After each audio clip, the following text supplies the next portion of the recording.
Does somebody have to be a strict carnivore to be an influencer? It's a good question.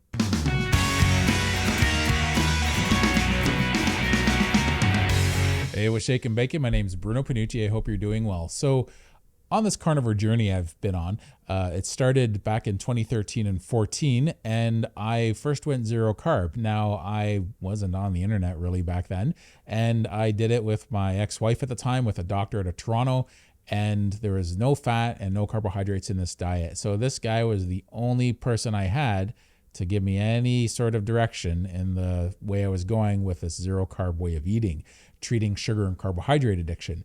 And it worked well, but the guy was a douche. He was okay with me, but he was known for being a complete jerk.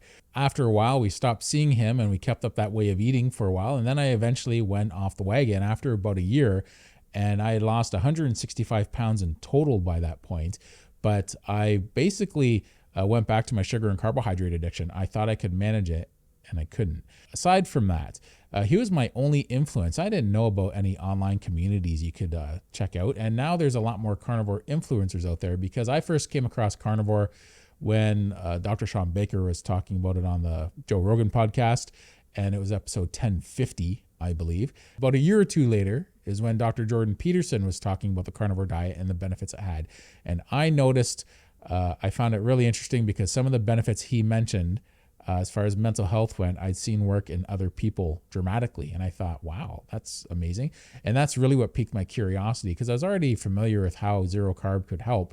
But this carnivore diet, it was a slightly different, because what I did was I had no fat in my diet when I first went zero carb. And it really affected me in a negative way. It helped with the weight loss a lot. But you want to find someone you relate to. And Dr. Sean Baker mentioned a bunch of names in that first episode that he was on in the Joe Rogan podcast. And one of the people I checked them all out. Every name he mentioned, I did a bit of legwork on and wanted to learn a bit about them. And Kelly Hogan was somebody I checked out and identified with, because she has a sugar carbohydrate addiction. And I have a sugar and carbohydrate addiction. So she lost a lot of weight. I needed to lose a lot of weight. And I had a lot of weight loss with it in the past. And I couldn't relate as much to other influencers. Now, it doesn't mean, even though there's other influencers out there, and lots of them haven't been strict. I know someone in that carnivore community, and she turned out to be a bit of a gossiper. She was always pointing out who was strict and who wasn't strict. And she prided herself on how strict she was, until she eventually became keto. And I thought, well, that's funny. I was always wondering how strict she was, because she kept a lot of wine refrigerated in her place. And I was like, why do you have all that wine there if you're not drinking it? And I also barely ever saw this person eat. So I wasn't always sure exactly how strict she was, but she seemed to be very strict in her passion towards the carnivore lifestyle, because she found fats really helped save her life. Now, I find it interesting because some people out there, that some influencers like Steak and Butter Gal, she's big on fat, and she was always saying for the longest time, fat doesn't get you fat. And I was like, yes, it does, because it depends on your metabolism. I know someone who could handle quite a few sticks of butter in a day, and it didn't make her fat. Now, I have an opposite problem of obesity, and if I have too much fat in a day, I will put on weight easily. So even though fat doesn't create a large insulin response and sugar response, it's still calories, and calories do count. It's not all about hormones, because you have to keep in mind, it's both of them. It's calories and hormones. And certain influencers like to find, because it worked for them and they've seen it work for other people, but they ignore the people that their advice doesn't work for. And they just think, oh, well, maybe you're just doing it wrong. But everyone's different, and there's people at all ends of the spectrum. And some people are at one end with, say, a really unhealthy metabolism, like myself. And there's other people that just have to tweak what they're doing, and they haven't been sick too long or too severe for too long. And they can just tweak their diet with a carnivore diet, and they get amazing results right away, and everything just balances out for them. If you have 20 or 30 or 40 years of unhealthy eating under your belt, not just the quality of food, but the quantity, and yo-yo dieting, and also if you're a woman and you're in menopause and you've had lots of children, so you've gone up and down, up and down, up and down with your weight, you're going to find that maybe you have to have an influencer that will understand, one, the problems you're going through with your health history, and two, someone who might be able to help you if you have a sugar and carbohydrate addiction, and someone who's going to be supportive, not someone who's going to act like carnivore police when you have an issue and you need to go forward and you're just asking questions and people are just going to be really abrasive towards you with it. So you want to make sure you find an influencer that you can relate to.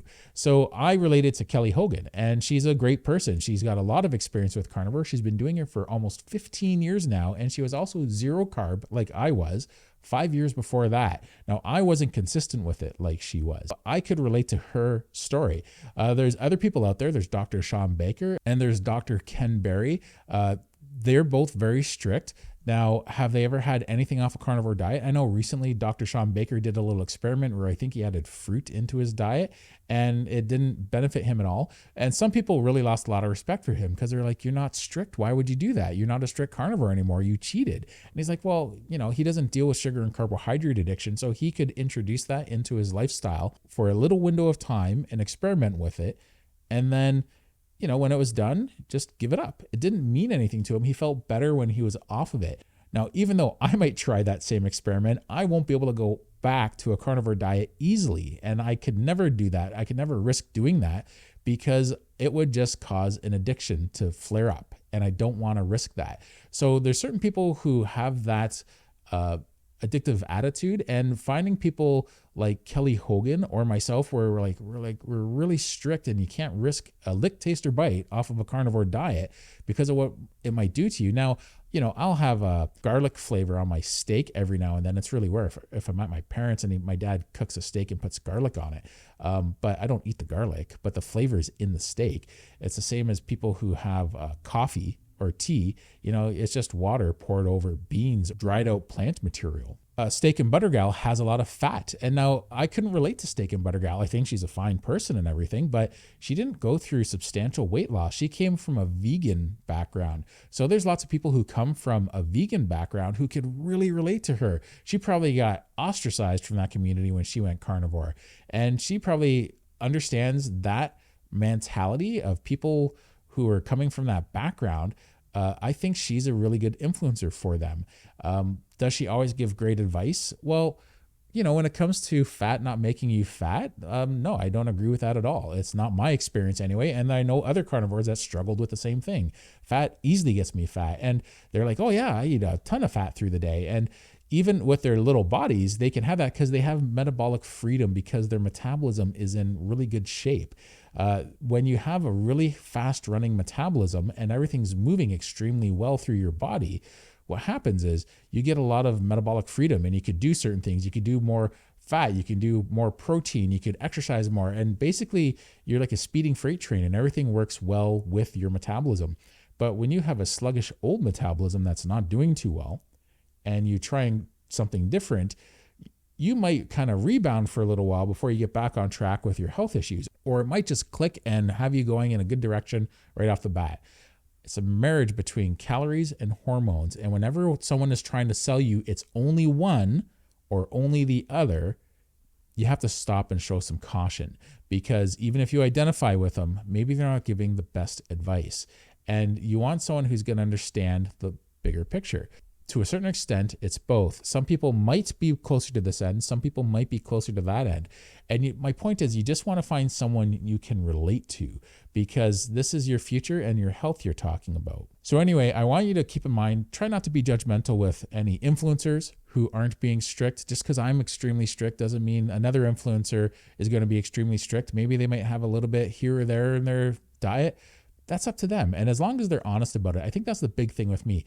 Just be honest about it.